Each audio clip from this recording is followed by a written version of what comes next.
You remember being a child, or at least you think you do. A few scattered images, a smell, the way light fell through a window, maybe a voice you can still hear if you try hard enough. But here is the uncomfortable truth. The childhood you remember, the schools, the bedrooms, the birthday cakes, the safety, is one of the most historically unusual childhoods ever lived.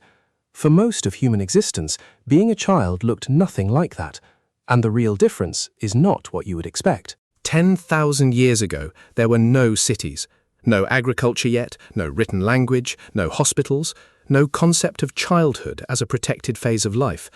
There were only small bands of people, maybe 20 to 50 individuals, moving across landscapes that had no borders, no names, and no mercy. And into this world, a child was born, not metaphorically, literally, on the ground, in a shelter made of branches and animal hide, somewhere in what is now Turkey, or the Jordan Valley, or the edge of the African savannah.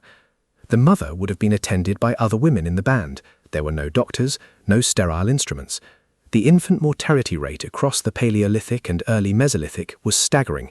Researchers estimate that roughly half of all children born during this era did not survive past age 5. Let that land for a moment. Every other child gone before they ever learned to run. The first thing that child would have known was skin.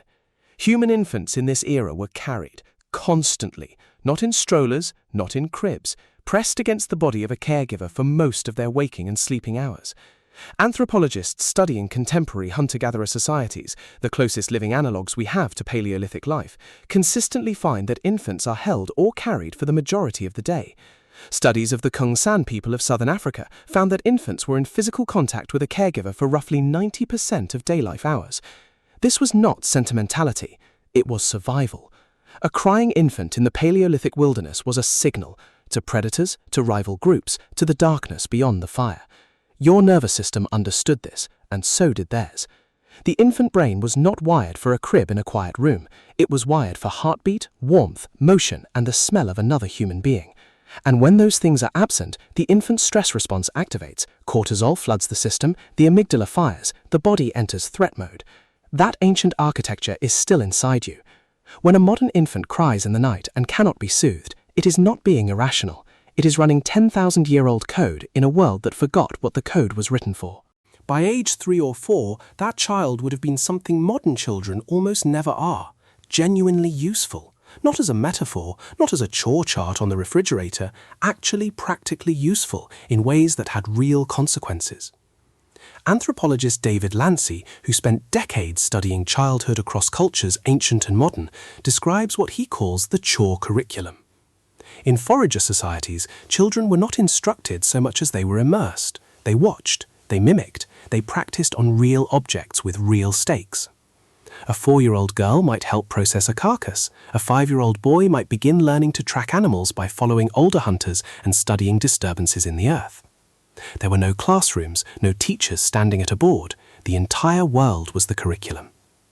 And this created something that developmental psychologists find increasingly hard to replicate in structured modern environments: intrinsic competence. The child was not praised for participation. The child either succeeded or they did not.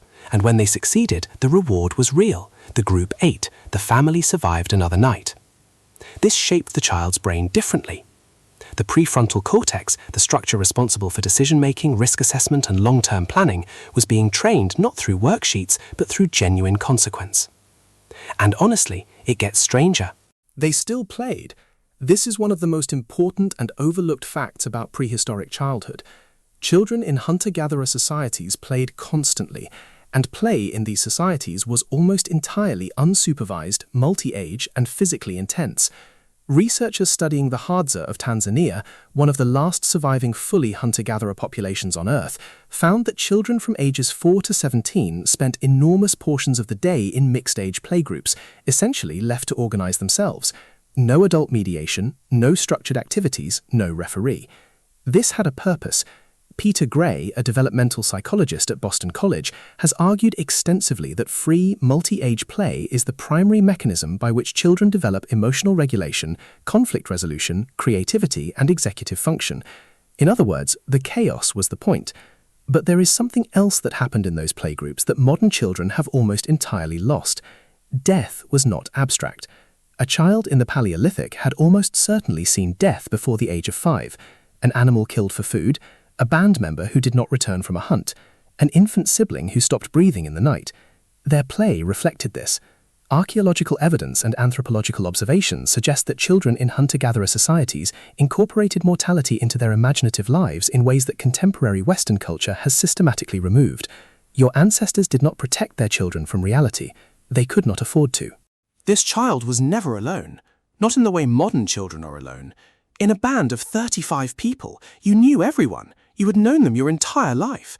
They had held you when you were born. You had slept beside them in the cold. You knew their voices, their rhythms, their moods. Neuroscientist John Cacioppo, who spent decades studying the effects of social isolation on human health, argued that loneliness is not merely a feeling, it is a biological threat signal, an ancient alarm that activates when a human being is cut off from their group, because in the ancestral environment, separation from the group meant death. This is still inside you, the anxiety that rises when you feel excluded, the pain that arrives with rejection, the way isolation corrodes health at the cellular level, accelerating inflammation and shortening telomeres. These are not weaknesses, they are the survival architecture of a species that could not exist alone. That 10,000-year-old child never had to fight that architecture, it was simply met, every single day. We tend to imagine that human progress moves in a straight line, from primitive to civilized, from dangerous to safe, from suffering to flourishing. But childhood tells a more complicated story. The child born 10,000 years ago had no school, no medicine, no guarantee of surviving the year. Their world was cold, uncertain, and unforgiving in ways we can barely conceive of. And yet, that child was held constantly in the first years of life. They learned by doing real things in a real world. They played freely in groups without adults structuring every hour. They belonged completely and without question to a community of people who knew their name. Their nervous system was met by the world it was built for. We have built something extraordinary since then. There is no honest argument for returning to a world where half of all children die before they learn to speak. But there is an argument worth sitting with. Some of what we gained, we traded for something older. And some part of you, some deep, unspoken, biological part, still knows what was lost. It runs in your nervous system every day. It runs in the way your body aches for contact, in the way silence feels wrong at 3 a.m., in the way your child's laugh reaches a part of you that no philosophy has ever been able to explain. That is not sentiment. That is memory.